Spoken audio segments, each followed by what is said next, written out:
What is my baby doing at 36 weeks pregnant? Getting woken up every time you eat dinner and lulled to sleep by every long walk. I think that's been standard for weeks, along with the baby's most active time being when I want to sleep. That continues after birth. I want to know what is going on since we're 4 weeks before birth. The main thing the baby does right now is grow. I'm adding about a pound a week. And the baby is growing a pound a month.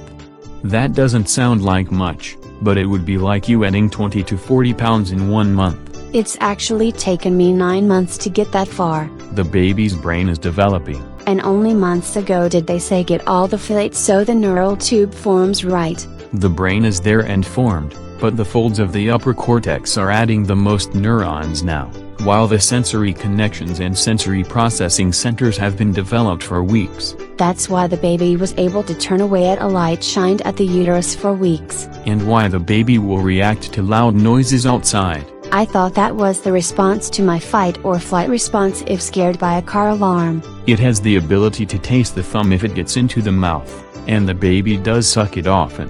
That's why newborns have such puffy cheeks when born. I hope the baby can find the thumb after birth to stay calm. They'll suck their thumb if they find it by accident but don't really use it on purpose until at least 3 months old, which is why pacifiers are such a big investment in parental sanity.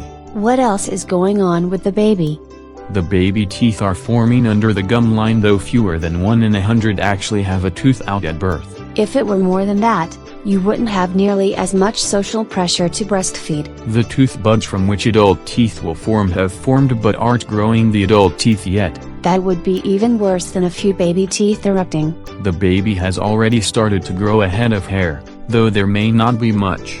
And the nails are growing. The nail buds formed weeks ago. They are now reaching the end of the fingertips, which is why nail clippers are a part of most newborn supply kits. It isn't like I can trim it right now, but I don't think it could do much damage. The baby has an instinct to grab onto whatever comes into contact with the hands, but if it grips the umbilical cord, it can't do any damage. Good, since I can't do anything about that. The baby has been swallowing amniotic fluid for months and passing pee, though it is all sterile in there. The digestive tract processes some of it, but very little comes out as poop. The stories of little kids mistaking your water breaking for an accident are now sounding much more plausible. And your water breaking can happen any day now.